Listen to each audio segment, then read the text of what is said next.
তামিম দারি একজন সাহাবী, কি নাম? তামিম দারি রাদিয়াল্লাহু আনহু। তিনি একবার 30 জন বা 40 জন সাথীকে নিয়ে সাগরে সফর করতে শুরু করলেন। প্রচণ্ড ঝড় আসলো, সাগর তাদেরকে প্রায় 1 মাস সমুদ্রের মধ্যে ঘুরালো। এক পর্যায়ে একটা দ্বীপে তারা নোঙর করতে পারলেন। সেই দ্বীপে তারা একটা প্রাণীকে দেখতে পেলেন, যেই প্রাণীর গায়ে প্রচুর লোম ছিল। কি ছিল? লোম। এত বেশি লোমকূপ যে তার চেহারা কোনটা আর পিছন দিক কোনটা এটা আইডেন্টিফাই করা যাচ্ছে না। এবং বিস্ময়কর বিষয় হচ্ছে, এই প্রাণী কথা বলা শুরু করলো। তারা বলল, তোমরা কারা? তারা বলল, আমরা আরব থেকে এসেছি। এরকম কিছু কনভারসেশন হলো। তখন সেই প্রাণী বলল, তোমাদের অপেক্ষা করছে একজন ব্যক্তি, আমার সাথে আসো। তখন এই 30 জন বা 40 জন সাহাবী তারা তামিম দারির সাথে গেলেন। সাহাবী বলছে এই অর্থে যে তারা পরবর্তীতে মুসলিম হয়েছিলেন, এই ঘটনার পরে তারা মুসলিম হয়েছিল, আলহামদুলিল্লাহ। তো তারা গিয়ে দেখলেন শেকল দিয়ে একজন ব্যক্তিকে বাঁধা আছে, যেই ব্যক্তি খুবই শক্তিশালী, তাকে শেকল দিয়ে বেঁধে রাখা হয়েছে। এবং সেই ব্যক্তি তাদেরকে জিজ্ঞাসা করছিল, তোমরা কোত্থেকে এসেছো? তামিম দারি রাদিয়াল্লাহু আনহু তিনি বলছেন, আমরা মক্কা থেকে এসেছি, মদিনা মক্কা থেকে এসেছি। কি উদ্দেশ্যে? এই উদ্দেশ্যে। তোমাদের সেখানে একজন ব্যক্তি আছে মুহাম্মদ, তার কি খবর? তামিম দারি রাদিয়াল্লাহু আনহু বলছেন, তার খবর হচ্ছে বালতির মতো। কিসের মতো? বালতির মতো। কখনো তিনি বিজয় লাভ করছেন, কখনো আবার মুশরিকরা বিজয় লাভ করছে। মানে বদরের যুদ্ধে তিনি জয়লাভ করেছেন, উহুদের যুদ্ধে আবার মুশরিকরা মুসলিমদেরকে বিপর্যয়ের সম্মুখীন করেছেন। জিজ্ঞাসা করলেন, তাবারিয়া হ্রদ চেনো? তিনি বলছেন, হ্যাঁ চিনি। তাবারিয়া হ্রদে কি পানি আছে? তামিম দারি রাদিয়াল্লাহু আনহু বলছেন, হ্যাঁ পানি আছে। এই ব্যক্তি তখন বলছে, অতি শীঘ্রই সেখানে কোনো পানি থাকবে না। আবার প্রশ্ন করছেন, বাইসানের খেজুর গাছের নাম শুনেছ? তামিম দারি বলছেন, শুনেছে। সেখানে কি খেজুর আছে? তামিম দারি বলছেন, প্রচুর খেজুর আছে। এই ব্যক্তি বলছে যে অতি সত্বর সেখানে কোনো খেজুর থাকবে না। এরকম কিছু কথা বলার পরে তামিম দারি তাকে জিজ্ঞাসা করলেন, আপনি কে? এত প্রশ্ন জিজ্ঞাসা করছেন, তুমি কে? তোমার পরিচয় দাও।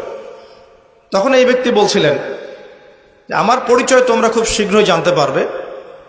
অতি শীঘ্রই আমি এই শেকল থেকে মুক্ত হব এবং পুরো পৃথিবীতে আমি 40 দিন রাজত্ব করব। কতদিন? 40 দিন। তবে মক্কা এবং মদিনায় আমি প্রবেশ করতে পারবো না, কারণ সেখানে প্রবেশ করতে ধরলেই দেখা যাবে আল্লাহর ফেরেশতারা খোলা তরবারি হাতে মক্কা মদিনা পাহারা দিচ্ছে।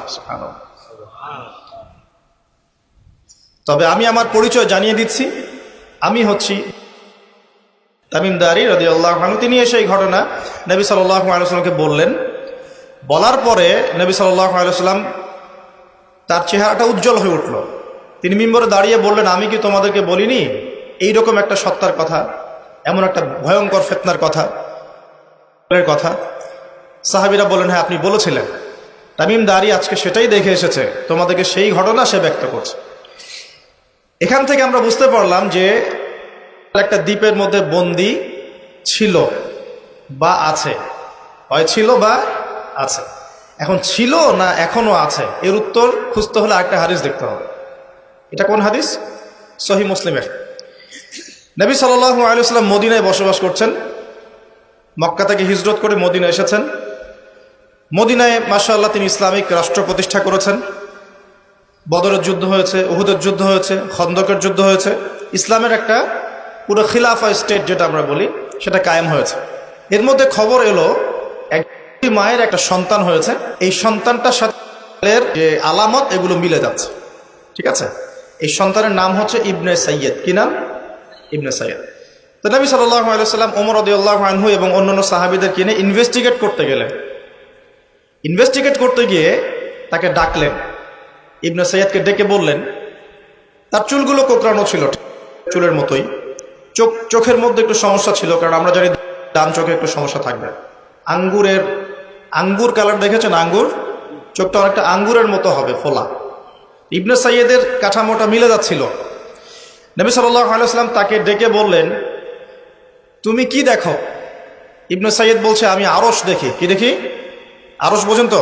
আচ্ছা, এখানে আরশের কথা যেহেতু এসেই গেছে, একটা কথা বলে দেই যে নবী সাল্লাল্লাহু আলাইহি ওয়াসাল্লাম একটা হাদিসে বলেছেন, কিতাবুত তাওহীদ গ্রন্থের মধ্যে আছে, আমরা যে পৃথিবীতে বসবাস করছি, এই পৃথিবী থেকে প্রথম আসমান মানে পুরো মহাবিশ্ব এর দূরত্ব হচ্ছে 500 বছরের রাস্তা। কত বছর? এভাবে দ্বিতীয় আসমান থেকে তৃতীয় আসমানের ডিস্টেন্স 500 বছরের পথ। কত বছর?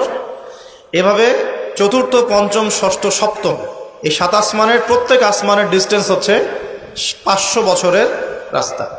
এর উপরে আছে কুরসি। কি আছে? ওয়াসিআ কুরসিয়ুহুস সামাওয়াতি ওয়াল আরদ।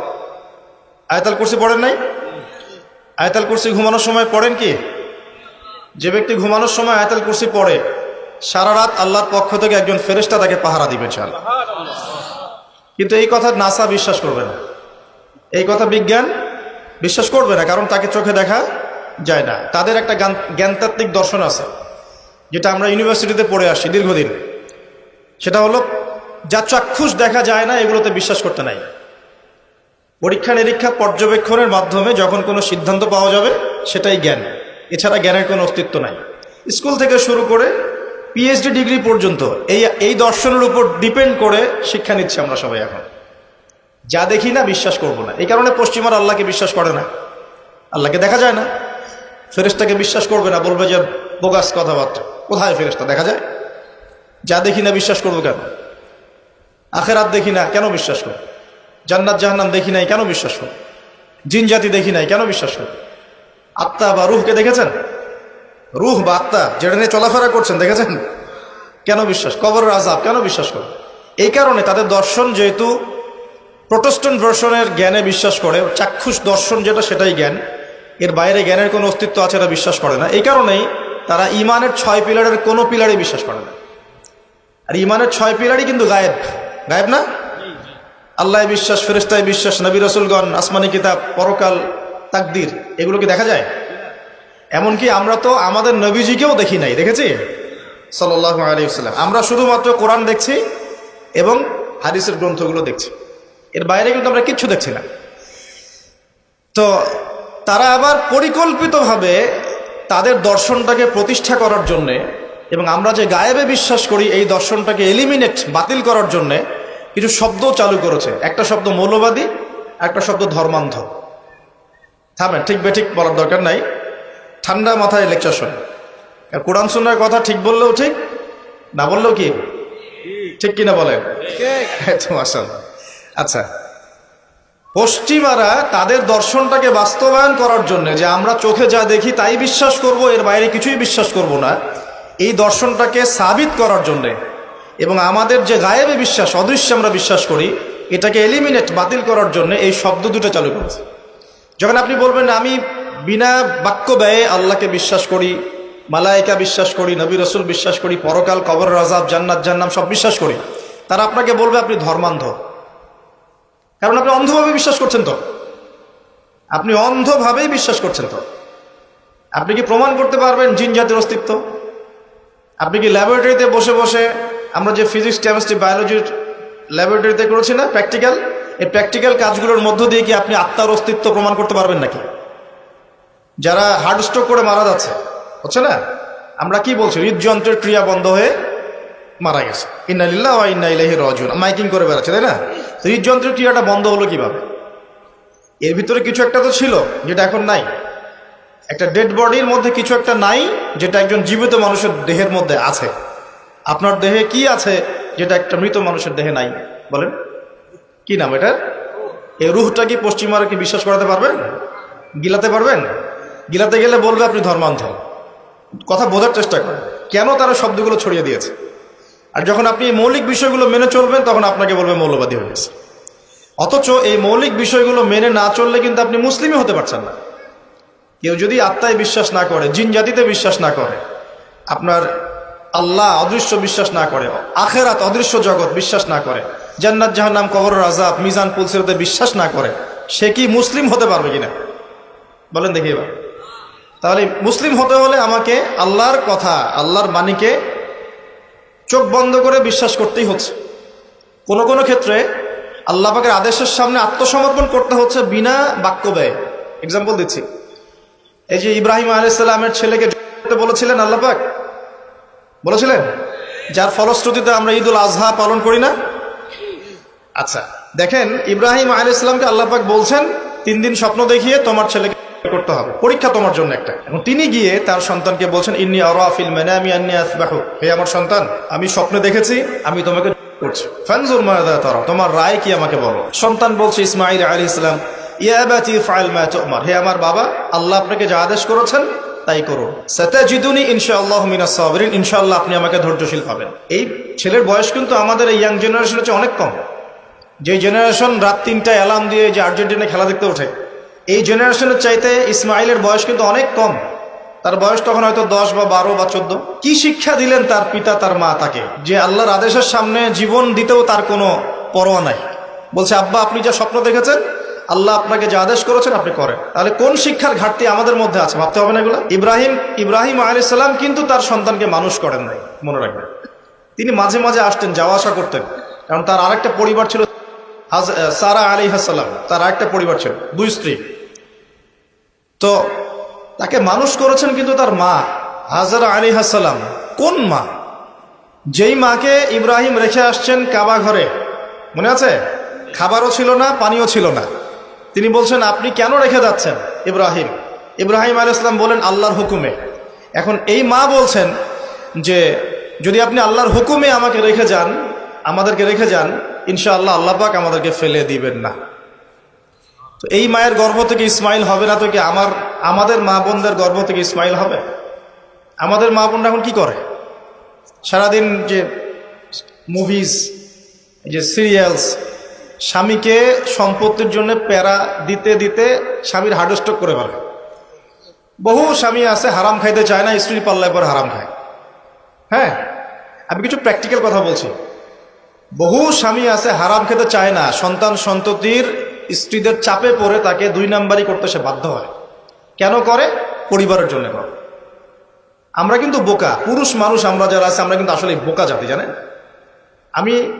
আমার বয়স অনেক কম যদিও আপনাদের চাইতে, তবে আমি কিছু বিষয় ফিল করেছি আমার লাইফে, যেটা আমি মনে করি আলহামদুলিল্লাহ আল্লাহ পাক আমাকে নিয়ামত দিয়েছে। যেমন আমি ফিল করেছি আমার লাইফে যে মানুষের আল্লাহ ছাড়া আপন বলতে কেউ নাই, এটা আমি ফিল করেছি। আল্লাহ পাক ছাড়া একজন মানুষের সত্তাগত আপন, আপনার সত্তা আত্মাগত আপন বলতে আসলে কেউ না পৃথিবীতে।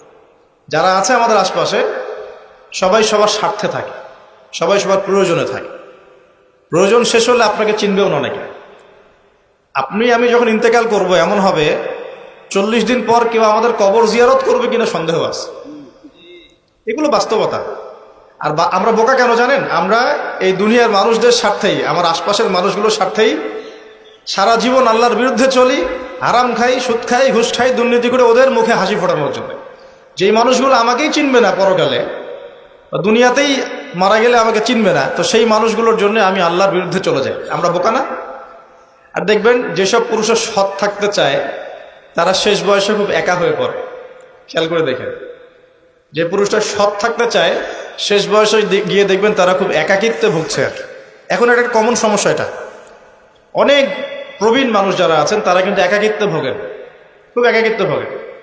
স্ত্রী দেখছে না, সন্তান খোঁজ খবর নিচ্ছে না, বন্ধু বান্ধবরা নাই, হ্যাঁ, বৃদ্ধাশ্রমে গিয়ে পড়ে আছে। পরিবারগুলোতে এখন পুরুষ নির্যাতন বেরোচ্ছে আর কি। হ্যাঁ, কথা একটু ভিতর থেকে বোঝার চেষ্টা করবেন। হ্যাঁ, নারী নির্যাতন তো আছেই, আমরা জানি। এমন দুশ্চরিত্রের লম্পট অনেক পুরুষ আছে সমাজে, যৌতুকের জন্য মেয়েদেরকে চাপ দেয়, স্ত্রীদেরকে চাপ দেয়, তাই না? শারীরিক মানসিক নির্যাতন করে না? মেয়েদের প্রতিও চরম নির্যাতন হয়, কিন্তু পুরুষদের উপরেও কিন্তু দিন দিন নির্যাতন বাড়ছে। আমরা কিন্তু এই সেন্সে বোকা হয়ে গেছি। চালাক হব কখন? যখন আমরা আমাদের দুনিয়ার প্রতিটা কাজ আল্লাহর সন্তুষ্টির জন্য করব। দুনিয়ার প্রতিটা কাজ যদি আমরা আল্লাহর সন্তুষ্টির জন্য করি, তাহলে আমরা কারো ব্যবহারে কথায় কষ্ট পাবো না ইনশাআল্লাহ। কারণ আমাদের সলাত, ইন্না সলাতি ওয়া নুসুকি মাহইয়ায়া ওয়া মামাতি, আমাদের সলাত সব স্যাক্রিফাইস, জীবন মৃত্যু কার জন্যে? আল্লাহর জন্য। এখন আল্লাহর কাছে আমার এক্সপেকটেশন থাকবে যে আল্লাহর কাছে আমি চাই, কোনো মানুষের কাছে কোনো এক্সপেকটেশন নাই, তখন আপনি কষ্ট পাবেন না। জীবনে সুখে থাকার দ্য ফিলোসফি অফ হ্যাপিনেস হচ্ছে এটা। জীবনে সুখে থাকার, সুখী হওয়ার, এই দুনিয়ার জীবনে সুখী হওয়ার ফিলোসফি হচ্ছে আল্লাহ ছাড়া কারো কাছে আশা করেন। এবং আল্লাহ ছাড়া অন্য কারোর জন্য কোনো কিছু করতে চান না, আল্লাহকে সন্তুষ্ট করার জন্য করতে যান, ইনশাআল্লাহ আল্লাহ পাক আপনাকে সব কিছুই দিবে ইনশাআল্লাহ। সম্মান, মর্যাদা, প্রতিপত্তি, মানুষের ভালোবাসা সবই পাবেন যদি আপনি আল্লাহর হয়ে যান। আমি একটু ভিতরে চলে আসছি আর কি, বাইরে আসে আবার আসেন। তো এই যে কুরসির কথা বলছিলাম, আয়াতুল কুরসি কেন তেলাওয়াত করবেন? কারণ রাত্রেবেলা একজন মালাক বা ফেরেশতা আপনাকে পাহারা দিবে ইনশাআল্লাহ। আর পশ্চিমাদের দর্শন বলে দিলাম, ওরা কিন্তু এই অদৃশ্যের জগতে বিশ্বাস করে না। এই কারণে আমরা যারা অদৃশ্যের জগতে বিশ্বাস করি, আমাদেরকে এইসব সাম্প্রদায়িক শব্দ দিয়ে তারা সারা বিশ্বের বুকে আন্ডারএস্টিমেট করার চেষ্টা করেছে। এগুলো ধরতে হবে এগুলা। সামনে আসেন। এখন কুরসির পরে কি আছে? এই কুরসির উপরে আছে একটা মহাসাগর। কি আছে? মহাসাগর। নাসা কি বলেছে এখন পর্যন্ত? এই জন্য আমরা কেউ বিশ্বাস করি না। কালকেই যদি দেখবেন নাসা বলে দেয় হ্যাঁ একটা মহাসাগরের সন্ধান পাওয়া গেছে, পৃথিবী থেকে লক্ষ কোটি আলোকবর্ষ দূরে, নাম দিয়ে দিল যে .FM0000mm2, একটা নাম দিয়ে দিল। ওরা তো এরকম নাম দেয় আর কি, তাই না? বাস তখন কিন্তু দেখবেন সারা বিশ্বের মানুষ চোখ বন্ধ করে বিশ্বাস করবে কি না? আমরা কিন্তু আল্লাহর প্রতি চোখ বন্ধ করে বিশ্বাসের জায়গায় এই পশ্চিমাদের উপর এখন চোখ বন্ধ করে বিশ্বাস করি। কি বুঝেন? এটা কিন্তু শিরক হচ্ছে, এটাও শিরক হচ্ছে।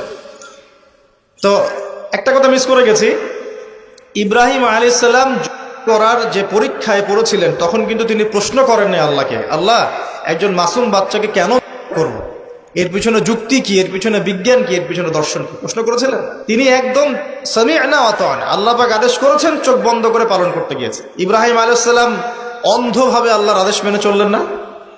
আর ইব্রাহিম আলাইহিস সালাম সবচেয়ে বড় মুসলিম না আমি সবচেয়ে বড় মুসলিম? বলেন, কে এই উম্মার নামকরণ করেছেন মুসলিম? সূরা হজ পড়ে দেখেন, হুয়া সাম্মাকুমুল মুসলিমিন। এই হুয়া মানে কে? মিল্লাতে আবিকুম ইব্রাহিম, ইব্রাহিম আলাইহিস সালামের মিল্লাত, তিনি তোমাদের পিতা, যিনি তোমাদের নামকরণ করেছেন কি? মুসলিম। আর আমাদের আদি পিতা হচ্ছেন আদম আলাইহিস সালাম। তো দেখুন প্রিয় ভাইরা, এই মহাসাগরের উপরে আছে কুরসি, যার কথা আমি বলতে গিয়ে এখানে আসলাম।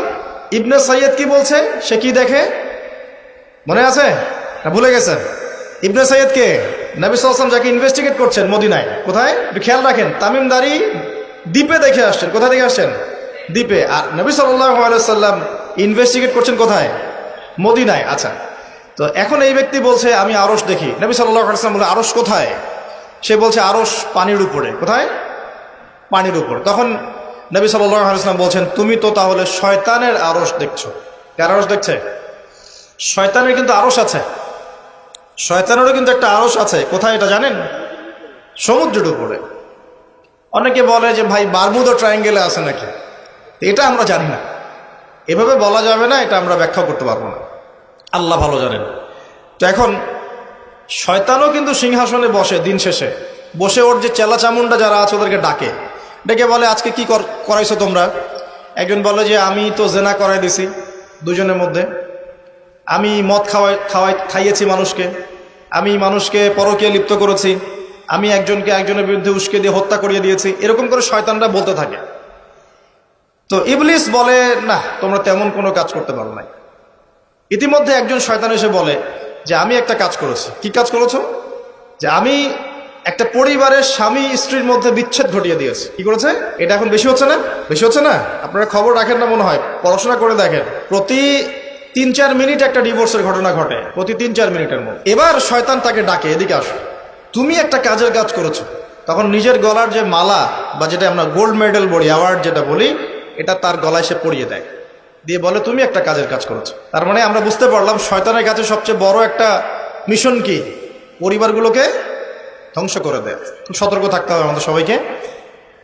আল্লাহ পাক আমাদের সবাইকে ধৈর্য দান করুন। আর পরিবার টিকে থাকে ধৈর্যের উপরে। আরেকটা বিষয় বলে দিই, স্বামী স্ত্রীর মধ্যে, যুবকরা এটা উপকৃত হবেন ইনশাআল্লাহ, স্বামী স্ত্রীর মধ্যে শুধুমাত্র ভালোবাসা পরিবার টিকানোর জন্য যথেষ্ট না। স্বামী স্ত্রীর মধ্যে ভালোবাসার চাইতেও বেশি প্রয়োজন হচ্ছে একে অপরের প্রতি বিশ্বাস। কি দরকার? বিশ্বাস না থাকলে ভালোবাসা টিকবে না। প্রয়োজন একে অপরের সম্মানবোধ, একজন একজনের সম্মানটা যেন বোঝে, এবং আনুগত্যের প্রয়োজন আছে। স্ত্রীরা যদি স্বামীদের আনুগত্য না করে সংসার টিকে না, সংসার ভেঙে যায়। বিশ্বাস, আনুগত্য, ভক্তি, সম্মান, শ্রদ্ধা, এর সাথে যখন ভালোবাসা যুক্ত হবে তখন পরিবারটা ইনশাআল্লাহ জান্নাতি পরিবার। লাখ লাখ ছেলে দাঁড়িয়ে একটা পর্দার সামনে দাঁড়িয়ে আছে, গোল কখন হবে এই জন্যে। দেখছেন না মিডিয়া এগুলো প্রমোট করছে না? ভাবখানা এমন যে কত সুখে আছি আমরা, তাই না? কি সুখ আমাদের, খেলা হচ্ছে আমরা গোল গোল চিল্লাচ্ছি, খেলছে কোন টিম সেই টিম আমাকেও চিনে না, আমার দেশের নামও জানে কিনা আল্লাহু আলাম। এমন কেন জাতিগতভাবে আমরা এমন কেন হলাম জাতিগতভাবে? আমাদের কোনো ব্যক্তিত্ব নাই, আমাদের কোনো গায়রত নাই। আমাদের তো যুদ্ধের হিস্ট্রি আছে, আমাদের বীরত্বের হিস্ট্রি আছে, আমাদের ভাষা আন্দোলন হিস্ট্রি আছে। দেশের কনসেপ্ট বাদ দিয়ে ইসলামের কনসেপ্টও যদি বলেন, আমরা তো তারেক বিন জিয়াদের উত্তরসূরি, বিন কাসিমের উত্তরসূরি, খালেদ বিন ওয়ালিদ, উমর ইবনুল খাত্তাবের উত্তরসূরি। আমাদের কোনো গায়রত নাই? যদি আমি একা একা সকালবেলা উঠে ফজরের নামাজের পরে এই মাঠটাকে 10 রাউন্ড দেই, এটা আমার জায়েজ না? না জায়েজ? জায়েজ। এখন আপনারা 10 জন 20 জন দুটা টিম হয়ে গেলেন, আমি তো টুকটাক খেলাধুলার মধ্যে ছিলাম, টিম হয়ে গেলেন, এখন আপনারা খেলছেন ফুটবল, 1 ঘন্টা আধা ঘন্টা খেলবেন, জায়েজ না? না জায়েজ। কিন্তু এই খেলাটাকে টেলিকাস্ট করে আপনি হাজার হাজার মানুষের সময় তো নষ্ট করতে পারেন না, তার হায়াত তো নষ্ট করতে পারেন না। এই খেলাকে কেন্দ্র করে তো জুয়ার আসর বসাতে পারবেন না আপনি, এটাকে কেন্দ্র করে আপনি lakh lakh billion billion dollars খরচ করতে পারবেন না তো। অথচ আপনার পাশেই প্রতিবেশী রাষ্ট্র না খেয়ে মারা যায়, আমাদের পাশেই মিডল ইস্টের পাশেই প্রতিবেশী রাষ্ট্র না খেয়ে শিশুরা যাচ্ছে। প্রতিবেশী না খেয়ে থাকে, আমি পেট ভরে খাই, আমি মুমিন নাকি? প্রতিবেশী না খেয়ে থাকে আর আমি পেট ভরে খাই, আমি কি মুমিন নাকি? আর সারা বিশ্ব এই দিকে মানুষকে ফোকাস করে রেখেছে, বিশ্বের একটা অংশ এই দিকে ফোকাস করে রেখে তাদের এজেন্ডাগুলো ঠিকই বাস্তবায়ন করছে না। রমজান মাস আসে, দেখবেন রমজান মাস যখনই আসে দেখবেন যে নির্যাতন বেড়ে যায় উম্মার উপর। যে সময়ে উম্মার ইকোনমিক অবস্থা ভালো না, সামরিক অবস্থায় তাদের মুখোপেক্ষী হয়ে থাকতে হচ্ছে, যে সময় আমাদের ভিতরে পলিটিক্যাল বিরোধগুলো দেখা দিচ্ছে, আমরা ইউনাইটেড হতে পারছি না, যে সময় যুব সমাজরা মাদকে আসক্ত হয়ে আছে, পর্নোগ্রাফিতে আসক্ত হয়ে আছে, দ্বীনের ইলম কালাম অর্জন করছে না, নামাজ ঠিক মতো পড়ছে না, কুরআন তেলাওয়াত করা শিখছে না, যে সময়ে ইভেন আলেম ওলামাদের মধ্যে ঐক্য দেখা যাচ্ছে না, যে সময়ের মধ্যে আমরা পরিবারগুলোর ভাঙন দেখতে পাচ্ছি, আমাদের পরবর্তী প্রজন্ম কোন পরিবেশে বড় হবে সেই নিশ্চয়তা দিতে পারি না। এই সমাজটা পরিবর্তনের দায়িত্ব আমাদের কারো ঘাড়েই নাই। শুধু কি পলিটিশিয়ানদের দায়িত্ব? শুধু কি প্রশাসনেরই দায়িত্ব? আমাদের সবাইকে নাকে তেল দিয়ে ঘুমানোর জন্য পৃথিবীতে আসছে? এই যুব সমাজ তো জানেই না, বোঝেই না ওদেরকে কি কারণে এই পৃথিবীতে পাঠানো হয়েছে। সে যে মুসলিম, তার যে দায়িত্ব কর্তব্য আছে, আল্লাহ পাক যে তাকে সৃষ্টি করেছেন তার ইবাদত করার জন্য এবং আল্লাহর জমিনে দিনটার প্রচার প্রসার ঘটানোর জন্য, তার কোনো ফিকির আছে? একটা পর্দার সামনে দাঁড়িয়ে সে আধা ঘন্টা 1 ঘন্টা 1.5 ঘন্টা সময় নষ্ট করে ফেললো, তার ফিজিক্যাল কোনো উপকারও কিন্তু নাই। আছে?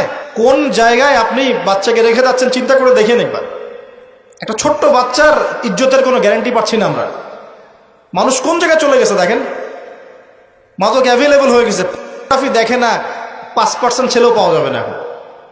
আর যারা দেখে ভিতর থেকে এরা পশু হয়ে গেছে, এর কাছে একটা বাচ্চাকে দিলেও সে রেপ করে রেখে দিবে। চিন্তা করে দেখেন না, বিগত 50 বছরে ধর্ষণের সংখ্যা বেড়েছে না কমেছে? কি পরিমাণ বেড়েছে কি পরিমাণে? পর্নোগ্রাফির পরিমাণটা কি পরিমাণ বাড়ছে? মাদক কি পরিমাণে বেড়েছে? এখন এই দায়িত্ব তো শুধু প্রশাসনের না, শুধু পলিটিশিয়ানদের না, আমাদের সবার দায়িত্ব আছে তো। আমরা যদি যার যার জায়গা থেকে দায়িত্ব পালন করতে আজকে পিছুপা হয়ে যাই, বিশ্বাস করেন আগামী 10-20 বছর পরে আমাদের সন্তানরা একটা ভয়ঙ্কর বিশ্ব দেখবে, আসে এমন একটা বিশ্ব দেখবে যার দুঃস্বপ্নের মতো কল্পনাই করে নাই। আল্লাহ আমাদেরকে বোঝার তৌফিক দান করুন। আমি হয়তো কিছুটা ইমোশনাল হয়ে বেশি কথা বলে ফেললাম, ভুল ত্রুটি হলে মাফ করবেন। সামনে আসেন, আমি বুঝাচ্ছিলাম যে এই 3টা জায়গা থেকে বের হবে এবং তার সাথে জয়েন হবে কারা? এবং এক শ্রেণীর নারী যাদেরকে আপনি ঘরে রাখতে পারবেন না। উদাহরণ দিতে এত দূর চলে গেছে।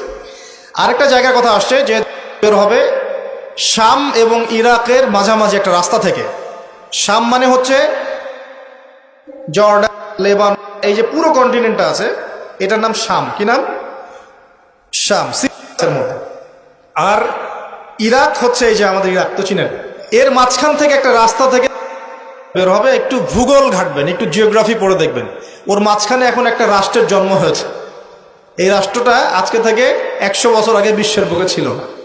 ছিল 1914 সালের আগ পর্যন্ত এরকম কোন রাষ্ট্রের অস্তিত্বই বিশ্বের বুকে ছিল না। বিগত 100 বছরে এটা অস্তিত্ব লাভ করেছে, নাম আপনারা সবাই জানেন। এবং সেখানে শুধু রাষ্ট্র গঠন করেই তারা ক্ষান্ত হয় নাই, কিন্তু ওই যে বললাম 70,000 দিবে ইস্পাহানের, বললাম না? তার মানে অন্য হাদিসে লিঙ্ক করলে দেখা যায় নবীজি বলছেন যে সে বিশ্ব শাসন করবে এবং তার ফলোয়ার্স হবে কারা? মানে কারা? তো সে যদি রাষ্ট্র কায়েম অলরেডি করে ফেলে এবং সেখানে যদি বিশ্বের সমস্ত জায়গা থেকে সেও যায় এবং ওরা সেখানে শক্তিশালী হয়ে যায়, সশরীরে বের না হলেও তার অনুসারীরা কি বের হয় নাই? বোঝেন নাই কথা? বুঝছেন? এখন তার অনুসারীদের একটু অবস্থা দেখেন। বিশ্বের বড় বড় সেক্টরগুলোর কথা আমি জাস্ট মেনশন করে দিই। Politics, economics, finance, military section এবং মিডিয়া। বড় বড় 5-6টা সেকশন। একটা সেকশন আমাকে দেখাবেন যেটা ওদের নিয়ন্ত্রণের বাইরে আছে? এমন কোনো সেকশন নাই। এখানে শিক্ষিত মানুষ যারা তারা আমার কথা বুঝতে পারবে। বিশ্বের এমন কোনো সেকশন নাই যেটা ওদের নিয়ন্ত্রণের বাইরে। ইভেন এই যে প্রযুক্তিগুলো আমরা ইউজ করছি এগুলো সবকিছু ওদের নখদর্পণে আছে। এখন আমাকে একটা কোয়েশ্চেনের উত্তর দেন যে যদি আপনি বিশ্ব রুল করতে চান তাহলে আপনাকে বিশ্বের এই বড় বড় সেকশনগুলোকে রুল করতে হবে না? শ্রীলঙ্কা কি পারবে বিশ্বের অর্থনীতিকে নিয়ন্ত্রণ করতে? পারবে না, কারণ তার নিজের কোনো ইকোনমিক বেস নাই। পারবে কি? পারবে সারা ওয়ার্ল্ডের পলিটিক্সকে নিয়ন্ত্রণ করতে? পারবে না। মনে করেন কি পারবে সারা বিশ্বের ফাইন্যান্স এগুলো নিয়ন্ত্রণ করতে পারবে? সেখানে তো মানুষ অনুদানের উপর তারা চলছে না, তাদের তো জানমালের নিরাপত্তাই নাই। তার মানে যে বা যারা বিশ্ব শাসন করবে এবং তার অনুসারীরা তাদেরকে বিশ্বের বড় বড় সেকশনগুলো তো রুল করতে হবে, তাই নয় কি? সশরীরে বের না হলেও, সে সশরীরে না আসলেও তার ফলোয়ার্স যারা তারা কিন্তু অলরেডি রাষ্ট্র কায়েম করেছে, বিশ্বের বড় বড় সেকশন নিয়ন্ত্রণ করছে এবং ঐক্যবদ্ধ হয়েছে, রাজধানীও ঘোষণা করে ফেলেছে। এবার কি মিলাতে পারছেন কথা যে কোন দিকে আমি ফোকাস করছি? এবার আসেন, তাদের সাথে লড়াই করার ক্ষমতা সবার থাকবে না, এটাও সত্য। কারণ আসবে সে তাদেরকে নিয়ে বিশ্বে 40 দিন পুরো ম্যাসাকার করবে, পুরো বিশ্বটাকে 40 দিন সে শাসন করবে, যার প্রথম দিনটা হবে 1 বছরের সমান। কত বছর? কিভাবে হবে আল্লাহ জানেন, আমি ব্যাখ্যা করতে পারবো না।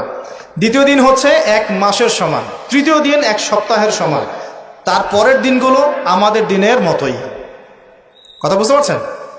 সে কি করবে? সে নিজেকে খোদা দাবি করবে, সে বলবে সেই খোদা আল্লাহ, এবং তার 1 হাতে জান্নাত 1 হাতে জাহান্নাম থাকবে। এই যে এই 1 হাতে জান্নাত মানে কি সত্যিকারের জান্নাত? ওই যে 2 এ 2 এ 4 যারা মিলায় বলবে হ্যাঁ সত্যিকারের জান্নাত। একটা বাহন থাকবে, গাধা বলা হয়েছে, যার বিশাল ডানা থাকবে, যে ডানার নিচে বহু মানুষ আশ্রয় নিতে পারবে, এবং সেই ডানাতে সে আকাশে চড়ে বেড়াবে। আকাশে উড়ে এমন কোনো গাধা আছে নাকি? আছে? যারা 2 এ 2 এ 4 মিলায়, যে 2 + 2 লেফট হ্যান্ড সাইড সমস্যা রাইট হ্যান্ড সাইড, এরা মনে করবে যে উড়ন্ত গাধাও মনে হয় আসতে পারে। আর যারা ইন্টেলেকচুয়াল থিঙ্কিংস রাখেন তারা বুঝবেন যে হতে পারে এটা এমন কোনো প্রযুক্তি যেটা দিয়ে সে আকাশকে নিয়ন্ত্রণ করবে। হতে পারে অত্যাধুনিক কোনো এয়ারক্রাফট, আল্লাহ ভালো জানেন। তবে উড়ন্ত কোনো গাধা যে হবে না এটা আমরা নিশ্চিত ইনশাআল্লাহ। তো এখানে অনেক রূপকথা আছে। সে ডান হাতে জান্নাত মানে যারা তাকে ফলো করবে সে ওদের সবাইকে প্রোগ্রেস দিবে, দুনিয়াতে শান্তিতে থাকবে। আর যে তার মানে আনুগত্য করবে না, জুলুমের শিকার হবে, ব্যাস জাহান্নাম। এ তো সরাসরি জান্নাত জাহান্নাম নয় যে ধরে ঢুকাই দিবে। জান্নাতকে হাতে নিয়ে ঘোরা সম্ভব? কখনোই না। তো এমনও একটা হাদিস আসছে যে সে একটা কওমের কাছে গিয়ে দাঁড়াবে, বলবে আমার উপর ঈমান নিয়ে আসো। কওম বলবে আমরা তোমাকে মানি না, এরা মুমিন হবে, মুসলিম হবে, আমরা তোমাকে মানি না। তখন সে তাদের উপর জুলুম করবে, দুর্ভিক্ষ চাপিয়ে দিবে। আরেকটা কওমের কাছে যাবে, বলবে আমাকে কি তোমরা রব হিসাবে মানো? তারা বলবে হ্যাঁ মানি। তখন তাদেরকে সে প্রোগ্রেস দিবে, দেখবেন আকাশকে আদেশ করবে বৃষ্টি হও, বৃষ্টি হবে, ফসল ফলো, ফসল ফলবে, গুপ্তধনগুলো বের করে ওদের হাতে দিয়ে দিবে। মানে আমি বুঝাতে পারবো না যেটা কত বড় ফিতনা। পৃথিবীতে চলমান সমস্ত ফিতনাগুলোকে একত্রিত করলে মান হবে না, তবে তার শাসনটা চিরস্থায়ী হবে না। আলহামদুলিল্লাহ, তার এবং তার ফলোয়ার্সদের শাসনটা চিরস্থায়ী হবে না। তারা যে মনে করে বসে আছে যে এই হচ্ছে সত্যিকারের, সে সত্যিকারের তারাই করার চেষ্টা করেছিল। তার নাম কি? ঈসা আলাইহিস সালাম। তিনি হচ্ছেন সত্যিকার। আল্লাহ পাক তাকে উঠিয়ে নিয়েছেন, তাকে আল্লাহ পাক নামাবেন দামেস্কে, এবং তার হাতেই এই মিথ্যা মাসিহের মৃত্যু লেখা আছে ইনশাআল্লাহ তাআলা। এবং তারপর ঈসা আলাইহিস সালাম তার ফলোয়ার্স বা তার অনুসারীদেরকে নিয়ে বিশ্বের শান্তি প্রতিষ্ঠা করবেন ইনশাআল্লাহ। এটা সামনে আছে, মানে ইতিহাস শেষ হবে, সভ্যতা শেষ হবে নবী ঈসা আলাইহিস সালামের হাতে। এটা কত বছর বাকি আছে এটা আমরা বলতে পারবো না। হতে পারে 100 বছর, হতে পারে 1000 বছর, আমরা জানি না, আল্লাহ ভালো জানেন। কিন্তু একটা জিনিস আপনাকে ফোকাস করতে হবে যে সে সশরীরে বের না হলেও তার অনুসারীরা কিন্তু সারা বিশ্বে আজকে শক্তিশালী। এটা আপনাকে বুঝতে হবে। একটা সুসংবাদ আপনার জন্য। নবীজি বলছেন সাল্লাল্লাহু আলাইহি ওয়াসাল্লাম, কোনো ব্যক্তি যদি সূরা কাহফের প্রথম 10টা আয়াত মুখস্থ করে বা শেষের 10টা আয়াত মুখস্থ করে বা এই দুটোই 20টাই করেন, ইনশাআল্লাহ আপনার জীবদ্দশায় যদি হয় সে আপনার কোনো ক্ষতি করতে পারবে না। এখন প্রশ্ন আছে আরো, এই সূরার মধ্যে কি আছে যা আপনাকে এই ফিতনা থেকে বাঁচাবে? এটা জানার জন্যে আপনাকে আসহাবুল কাহফের ঘটনা পড়তে হবে। ওই যে 9 জন যুবকের কথা বলেছিলাম, 309 বছর ঘুমিয়েছিল, আল্লাহ পাক আবার ঘুম থেকে উঠিয়েছেন। ডিটেলস বলার সময় নেই, বাসায় গিয়ে পড়বেন। এবং এই বিষয়গুলো বোঝার আগে মুসা এবং খিদর আলাইহিস সালামের ঘটনাটাও পড়তে হবে, যে বাহ্যিক চোখে যা দেখা যাচ্ছে ওটা বাস্তবতা নয়। বাস্তবতা ওটাই যে আল্লাহ নূর দিয়ে খিদর আলাইহিস সালাম দেখছেন। আমি একটা জায়গা থেকে আলোচনা শেষ করে দেবো এখানে। এই সূরার মধ্যে আরো একটা ঘটনা আছে যেটা আমি কোনোদিনও বলি নাই, আজকে বলতেছি আপনাদের সামনে। আপনারা সৌভাগ্যবান, এই ঘটনা আমি আজ পর্যন্ত কোনো লেকচারে বলি নাই। সূরা কাহফে আরো একটা বিষয় আছে যেটা আপনাকে চেনাবে সভ্যতাগুলো কেমন হবে। একটু মনোযোগ দেন প্লিজ, 10 মিনিট দেখুন। এই সূরার মধ্যে 4টা ঘটনা আছে। কয়টা?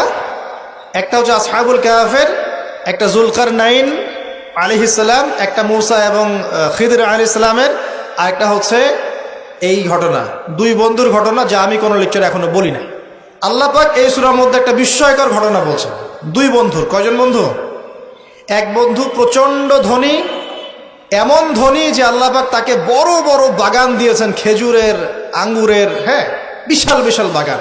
এবং তার মধ্য দিয়ে নদী চলছে। নদী, একটা নদী চলে যাচ্ছে ভিতর দিয়ে, 2 পাশে বাগান। তাহলে কত বড় প্রপার্টি চিন্তা করেন, একটু চিন্তা করেন। আমরা তো বিঘা আর এই যে শতকের হিসাব করি না। আল্লাহ বলছেন যে 2টো বিশাল জান্নাত দিয়েছিলাম তাকে, মানে বাগান দিয়েছিলাম, ফলের বাগান, মাঝখান দিয়ে নদী প্রবাহিত হচ্ছে। এবং প্রত্যেক বছর 2 বার করে এই জায়গায় ফসল ফলতো, প্রচুর ফসল হতো। তো এত ধন সম্পদ পাওয়ার পরে এই বন্ধু, মানে এই ব্যক্তি, তার এক গরিব বন্ধুকে নিয়ে এই বাগানে ঢুকেছে। ঢুকে হাঁটাহাঁটি করছে, গল্পগুজব করছে।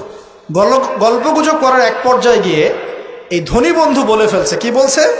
সে বলছে যে আনা আকসারু মিনকা মালা ওয়া আ'আজ্জু নাফারা। হে আমার দোস্ত শোনো, আমি তোমার চাইতে মালে এবং সম্পদে অনেক সেরা। কে বলছে এটা? এই ধনী বন্ধু। আমরা কি এরকম কথা বলি না? এই ধনী বন্ধু হচ্ছে বস্তুবাদী মানুষ, মানে বাড়ি গাড়ি, টাকা করি, স্ট্যাটাস, এটাই তার কাছে সবকিছু। বুঝতে পারছেন কথা? সে তার বন্ধুকে বলছে তুমি তো গরিব, আমি তোমার চেয়ে অনেক সেরা টাকায়, পয়সায়, ধন দৌলতে। এমন মানসিকতা আমাদের মধ্যে আছে না অনেকের?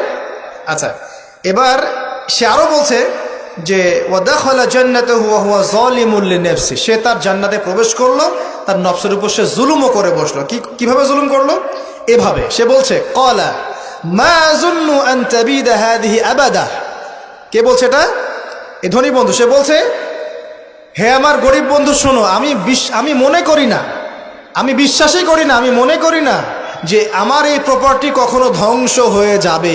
আমি এটা বিশ্বাস করি না। বুঝতে পারছেন? ওই যে আমি পরকালে বিশ্বাস করি না, কিয়ামতে বিশ্বাস করি না, আখিরাতে বিশ্বাস করি না। কোন সভ্যতা বলেন? আচ্ছা, সে বলছে যে মা আযুন্নু আন তাবিদা হাযিহি আবাদা। আমি বিশ্বাস করি না, আমি মনে করি না যে এই প্রপার্টি কখনো ধ্বংস হতে পারে। ওয়া মা আযুন্নু সাআতা কায়িমা। আর আমি এটাও মনে করি না যে কিয়ামত কখনো হবে। বুঝতে পারলেন কথা? আমি এটাও বিশ্বাস করি না যে কিয়ামত কখনো। জি, শেষ করছি আমি। তার মানে কি, এই বন্ধুটা বস্তুবাদী না? সে পরকালে বিশ্বাস করে না, কিয়ামতে বিশ্বাস করে না। সে তার ধন সম্পত্তির মোহে এত আসক্ত হয়ে গেছে যে সে মনে করে যে এটা কখনো আমার থেকে যাবে না। এমন চিন্তা আমাদের মধ্যে আছে না?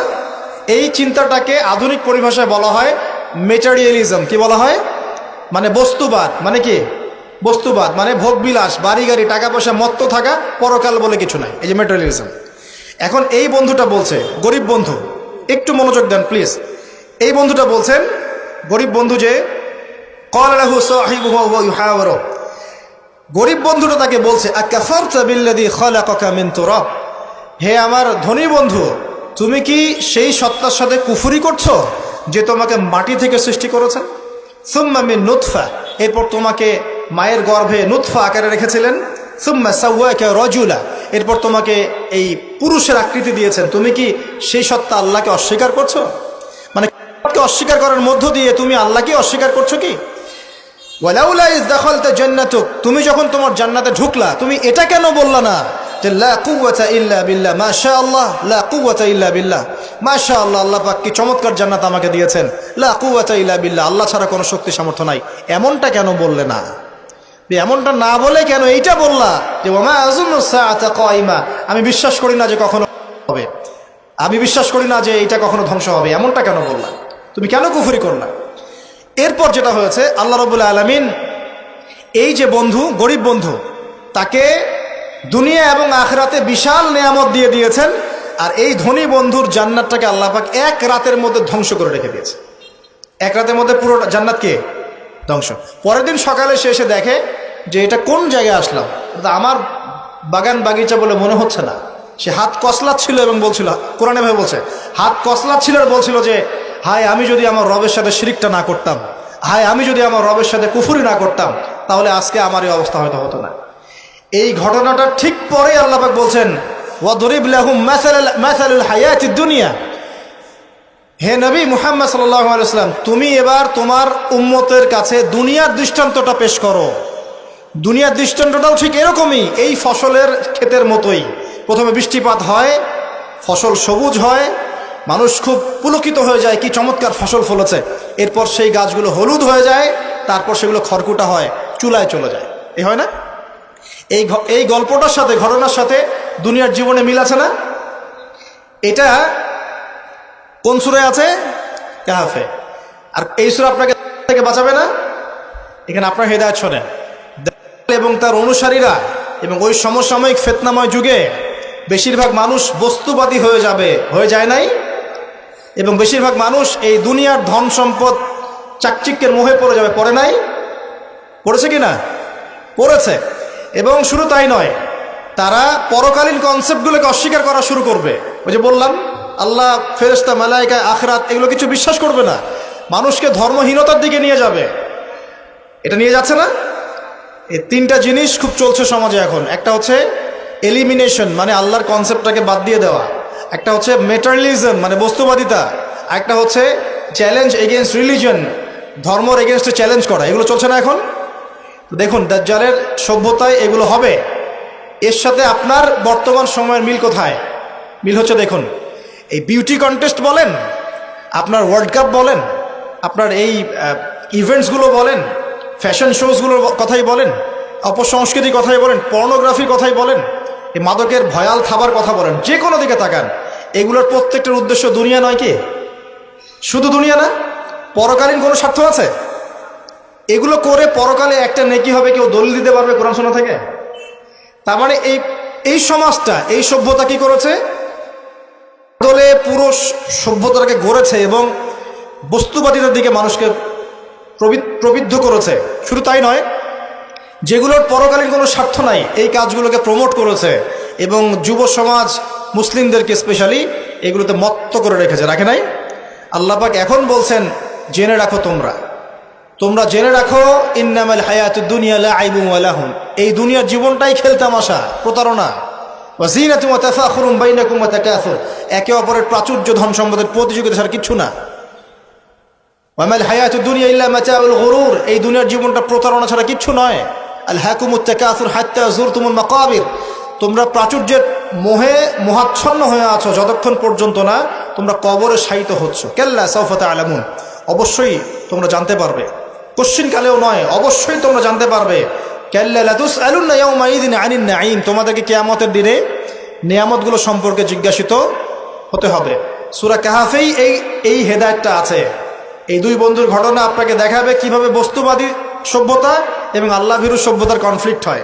সর্বশেষে আল্লাহর অনুগত সভ্যতার জয় হয়েছে, বস্তুবাদী সভ্যতাকে আল্লাহ পাক ধ্বংস করে দিয়েছেন না? দিয়েছেন। এবং এই ঘটনার পরেই দুনিয়ার জীবনের দৃষ্টান্ত দেওয়া হয়েছে, যে দুনিয়ার জীবনটাকে আল্লাহ পাক বলেছেন খেলতামাশা, প্রতারণা ছাড়া কিছুই নয়। হ্যাঁ, কেউ যদি বলে খেলাধুলার কোনো দলিল কোরআনে আছে কিনা, আমি বলবো হ্যাঁ আছে। আল্লাহ পাক বলেছেন, ওয়ামা হাদিহিল হায়াতুদ দুনিয়া ইল্লা মাতাউল গুরুর ইলামু আন্নামাল হায়াতুদ দুনিয়া লাইবুন ওয়া লাহু, অতএব খেলাধুলার দলিল কোরআনে আছে। আল্লাহ পাক বলছেন দুনিয়ার জীবনটাই তোমাদের খেলাধুলার প্রতারণা, ধোঁকা। কি বুঝলেন? এই দুনিয়ার জীবনটাই হচ্ছে খেলাধুলা, প্রতারণা, মোহ এবং ধোঁকা, এবং তোমাদের পারস্পরিক চাকচিক্যের প্রতিযোগিতা ছাড়া কিচ্ছু নয়। এখন এই সভ্যতার দিকে তাকাবেন চোখ কান খোলা রেখে, যে যত রকম ফাহেসা কাজগুলো মিডিয়া দিয়ে প্রমোট করা হচ্ছে, এগুলোর মূল উদ্দেশ্য হচ্ছে দুনিয়া, এবং মুসলিম যুবকদেরকে এবং উম্মাকে তাদের মূল উদ্দেশ্য থেকে সরিয়ে দেওয়ার চেষ্টা করা। আমাদের মূল উদ্দেশ্য কি? এক, আমাদের মূল উদ্দেশ্য ছিল জ্ঞান অর্জন করা। মূল উদ্দেশ্য ছিল জ্ঞান অর্জন করে আমল করা, আল্লাহ পাকের জমিনে দ্বীনের প্রচার করা। আমাদের পৃথিবীর মূল উদ্দেশ্য ছিল কি? পারিবারিক আদর্শ ঠিক করা, সন্তানদেরকে মানুষ করা, সমাজের কাঠামো ঠিক করা, হালাল খাওয়া, দ্বীনের দাওয়াতি কাজ করা, আল্লাহর জমিনে দ্বীনটাকে প্রচার করা, প্রসার করা, প্রতিষ্ঠার চেষ্টা করা। এগুলো আমাদের মূল উদ্দেশ্য ছিল।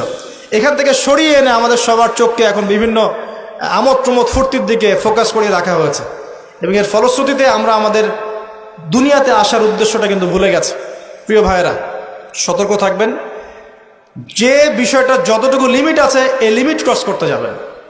যতটুকু করা জায়েজ আছে এতটুকু করবেন, যেগুলোতে জায়েজ নাই সেগুলো জায়েজ না। আল্লাহ রাব্বুল আলামিন আপনাদের সবাইকে ইসলামের বেসিক বিষয়গুলোর উপর টিকে থাকার তৌফিক দান করুন।